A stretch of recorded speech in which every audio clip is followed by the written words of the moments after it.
I went to my wife, we're getting kind of close. I was like, but if we can really get aggressive toward this mortgage and get it knocked out, that was going to literally free up on our like FI number, like $280,000. So I was like, let's just get rid of that thing. How would you like to own your home outright? What would it feel like to never make a mortgage payment ever again? On our mortgage-free segment today, we're going to interview Nik Johnson from Florida. Recently, Nik and his wife Adinah became mortgage-free. Today, we're going to learn how they accomplished this family financial goal and what they're doing with their money now. Welcome to the show, Nik.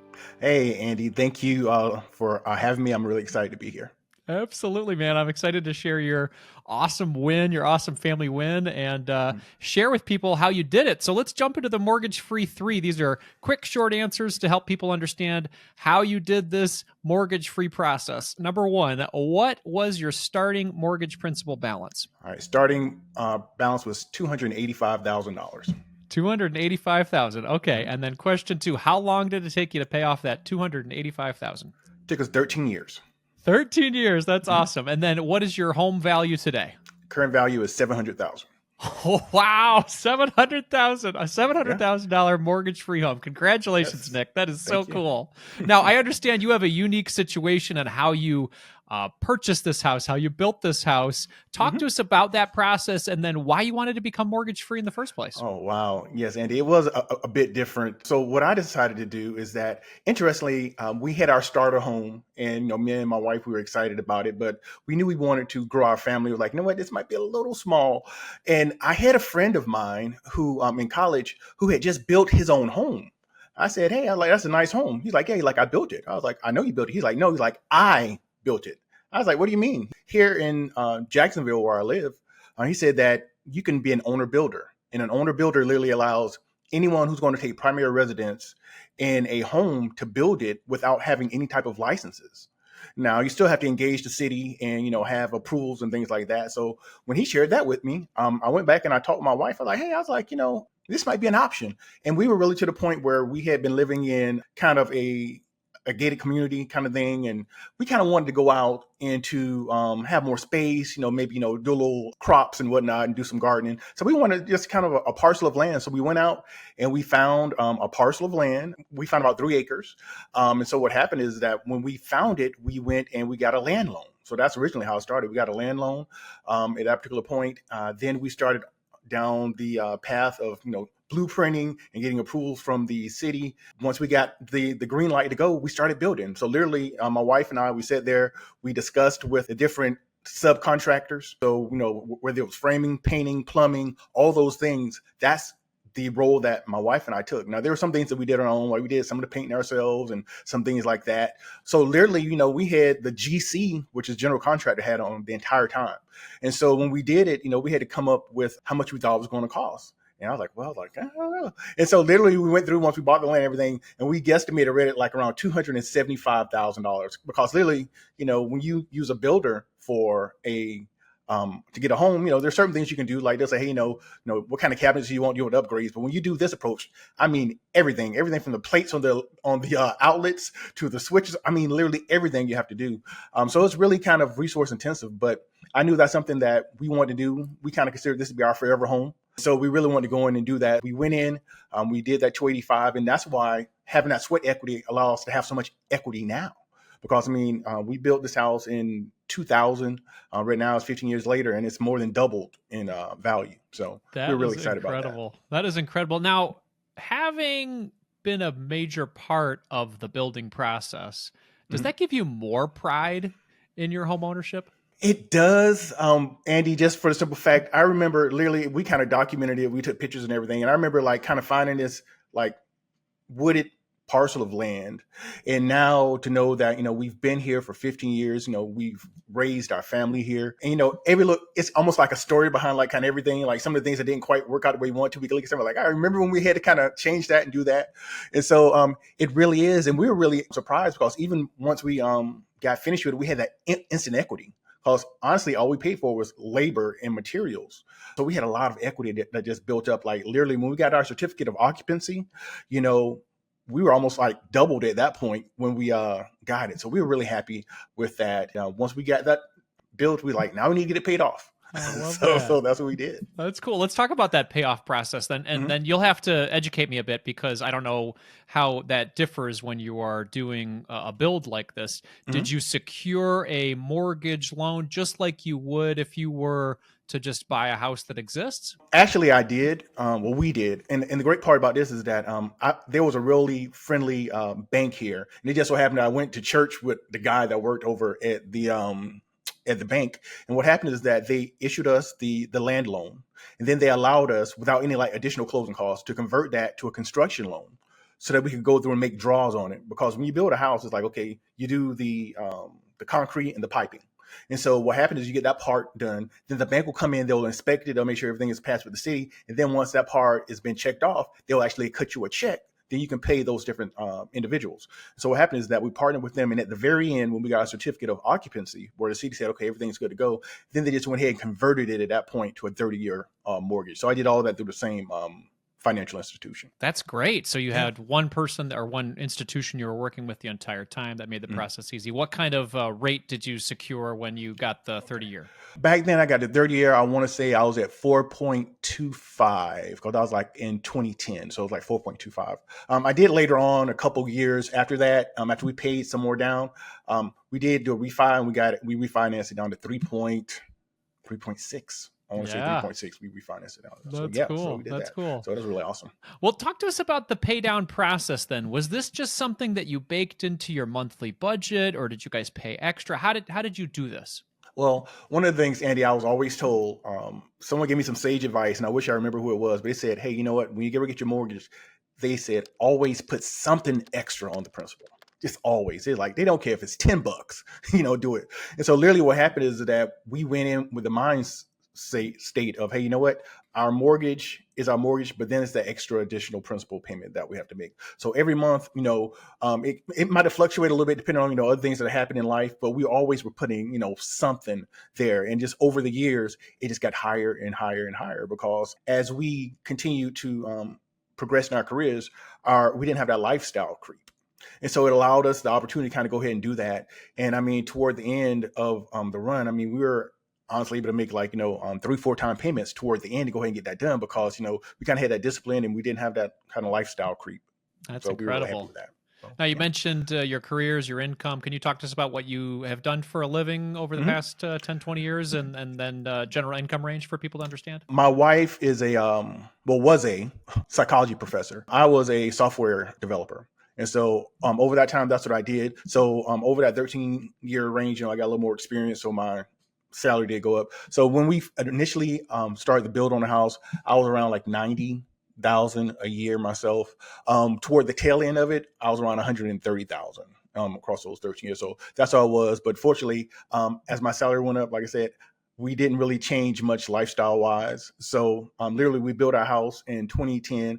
I remember we purchased one more new vehicle because our family had started kind of expanding. We need to, get the badge of honor, which was the minivan. So we Yeah. got the minivan and literally, Andy, we kept that minivan. I mean, matter of fact, it's still outside right now. I mean, I didn't get rid of it. I mean, it ran great. And so once we paid it off, it just allowed us the opportunity to put more on the mortgage. So we just kept doing that. That's incredible. Now you said was. I heard was in there with the Yes. jobs and the income. What does that mean? Yes. Kind of part of what my journey is and why I really wanted to be, or we wanted to be debt free, Andy, was because I learned about fire in 2020. And I was like, you know what? I was like, so I started to understand how to run the numbers and, 4% ruling and all this stuff. And so I was like, you know what? I went to my wife and I was like, honey, I was like, we're getting kind of close. I was like, but if we can like really get aggressive toward this mortgage and get it knocked out, that was going to literally free up like on our like FI number, like $280,000. So I was like, let's just get rid of that thing. And so we really, went at it. And so what happened is that she was able to RE in 2023. So she's no longer doing that. I decided to do the RE in 24. But not having a mortgage was always part of that plan because Andy, I am extremely risk averse. I just am. And so what I wanted to do is I always wanted to know that I had a place to lay my head. And so I didn't want to have that stress. I like, if I stop my kind of traditional work, I want to be able to kind of have a place where I could live. And so I wanted that. And so that's really was one of the things I need to check off on my kind of fire checklist that I have. As parents, it's our job to teach our kids the money skills they need to live a good life. With financial education lacking in the school system overall and research indicating money habits begin to form as young as age 7, as parents, we need all the resources we can get. To support parents with the mission of financial literacy at home, the Centsables are here to save the day. The Centsables are superheroes on a mission to help kids age 6 through 12 develop money-smart habits, learn basic economics, and have fun while doing it. When you purchase a subscription to the Centsables financial literacy program for your kids or grandkids, you give them unlimited access to an interactive website. Plus, each month they'll receive a Centsables kit in the mail with fun and educational materials that will reinforce their growing money smarts. But that's not all. Each kit comes with a DVD featuring an entertaining and informative Centsables animated episode with quiz kids content. If DVDs aren't your thing, there's also a digital subscription option as well. I mean, YouTube videos are fun for kids, but switching in some financial literacy content can be a smart move too. Use our sponsor links below to get your subscription today. For Marriage, Kids, and Money subscribers, you can get 10% off and your first month free by using the coupon code ANDY at checkout. Help your kids have a bright financial future? Check out the Centsables today. I love that. So your mortgage freedom helped you to accelerate your plan for financial independence because you didn't need to save and invest as much. Is that correct? Yeah, that's true. And there is this kind of this struggle between, should you pay off your mortgage or not pay off your mortgage, right? I'm aware of that struggle. Yes. There's a struggle. And, Andy, there's a couple things. So, cause one thing is that, and this is the way I thought about it. I could control my return. I was like, no matter what my interest rate was, like I said, I was like around 3.6, which wasn't extremely high. But at the same time, I knew no matter what happened, I was getting a guaranteed rate of return. I knew that I was kind of fast tracking achieving my FI number because I was making my FI number lower. And I knew that I would always have, my home. And so that's really where the attraction was to me. And in doing so, I try to optimize everything. And I think you don't get to a certain point in your life to be able to, be mortgage free and contemplate early retirement if you're not optimizing. But the one thing about it, when it comes to being mortgage free, especially for your primary home, that is that there is no way to calculate the return on investment for peace of mind. There really isn't. And so I was like, I could invest it, S&P 500, returns somewhere between 8-10% a year and do all the other stuff. But I just said, I was like, I can't put a number on this one. And so literally that's, Andy, what made me do it. Now, granted, the good part about it is that once I finally did, so I ran the numbers. I said, okay, if I do a 30-year mortgage and I do this. And so if I paid off in 13 years, there was still 17 years left. So I could really dump money during that time period if I wanted to. But one thing I did do, I didn't go ultra aggressive. So my thing was that I had already started kind of maxing out my 401ks and things of that nature. So I did want to have some money, like some taxable brokerage accounts. And so what I did is that I almost kind of split the difference. So I put, half that money toward the mortgage and the other half I started just investing in kind of just some taxable brokerage accounts so that when I did decide to RE, I would have access to that money versus, having all the investment accounts and things like that. That's great. And now are you using that taxable brokerage for you to live on for your income? Do you guys have other income sources? How does that work? Well, actually, we have some rentals. So Okay. in this time we have some rentals. So we have 4 rentals. So we do those. So we do also have some the cash. So I did a cash reserve for when I first started because I didn't kind of have to want to deal with the sequence of loss and all the other stuff that goes on. So I've kind of been using that cash reserve in between the rentals to do everything. But it's amazing.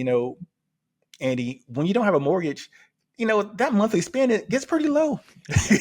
Absolutely. It gets really low. And so, And so what happens is that that spend is low. And then also it just kind of allows you the opportunity to kind of focus on some other things. And so really, once I became mortgage free, I don't have any other debt, really. I mean, when I was talking about my fire checklist, one of the things I wanted to do on there was purchase a new car cash before I stopped working. And so literally what I did is once I paid the mortgage off, I just took all that money I was using and just, kept dumping it, into a higher savings account.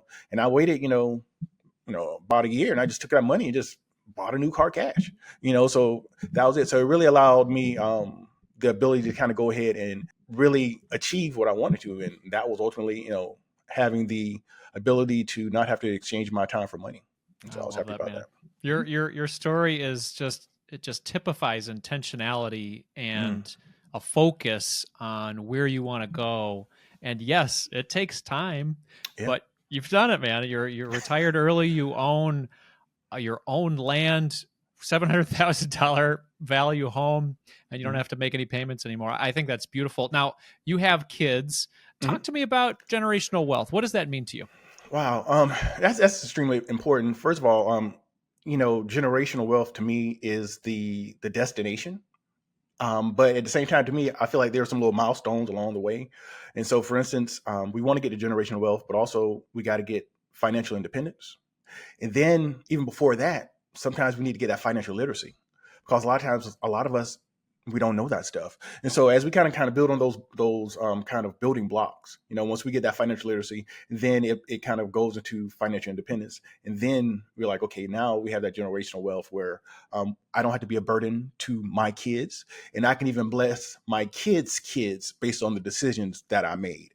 And so to me, it's extremely important. And I think oftentimes individuals might become disheartened because they feel as though that's some place they can never get to.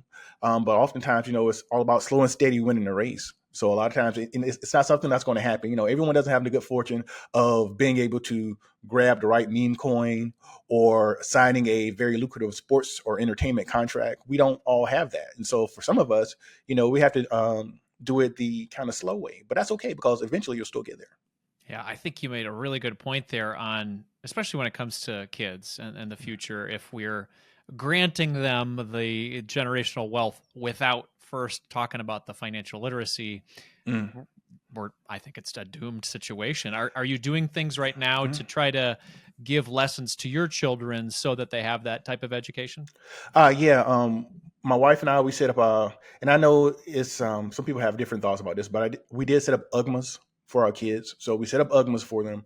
So we show them that we have X number of dollars that go into their account every month. We try to explain to them the importance of compound interest. So we do that. My middle son, Fidelity has this really cool like kind of kids app where if you're like 13 years old, they can actually go in there and trade stuff and things like that. So he actually does that. So he goes in, he buys stocks. I try to explain to him, I'm like, son, why'd you buy that stock? I need you to be able to justify it. I was like, cause we don't, I was like, it's good that you're buying it. I was like, but I want you to understand, why you bought it. We do that. Even little smaller things. I try to get them to understand, even when we're in the grocery store, I try to get them to understand that, hey, you know what? See down there, it says price per ounce.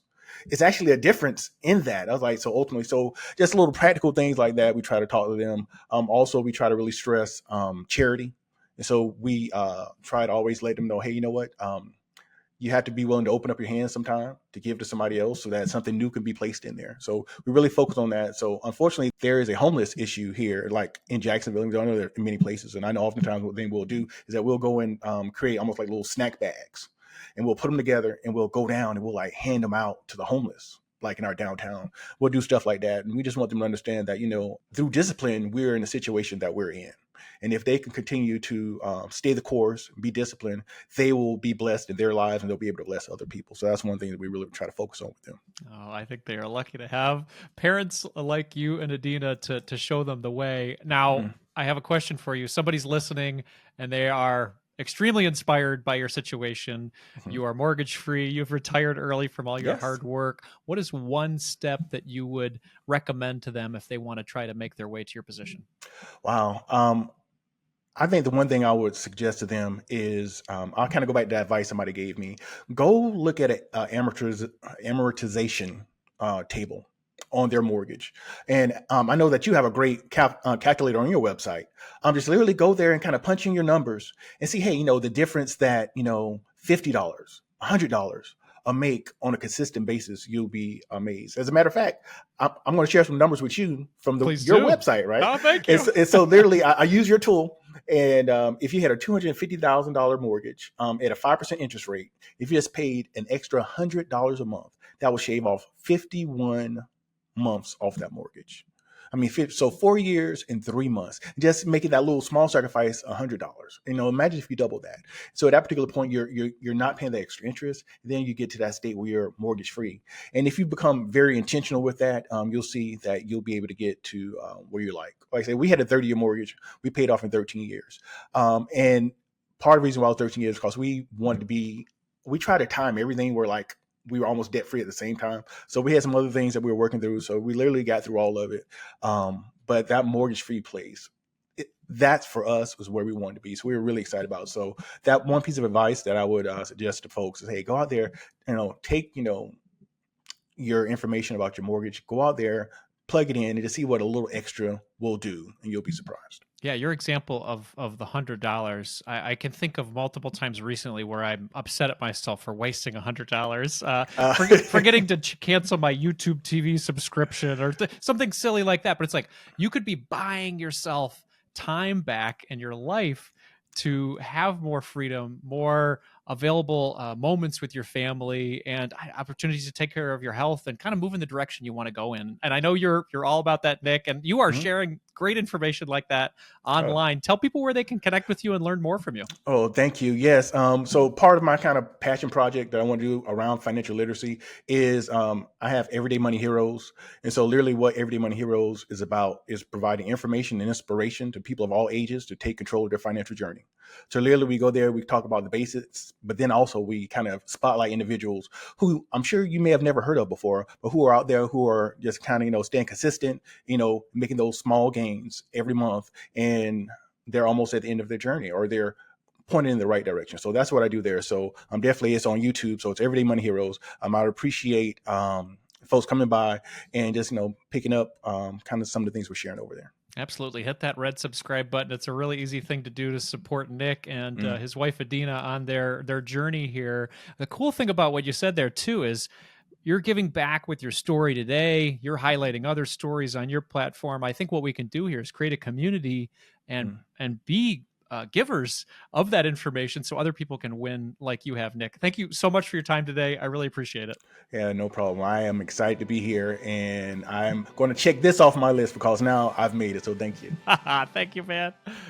Want to see how extra principal payments can make you mortgage-free faster? Well, check out our free mortgage payoff calculator on our website at marriagekidsandmoney.com. You can access it using the links below and insert a little bit of information, hit the calculate button, and see how close you are to mortgage freedom.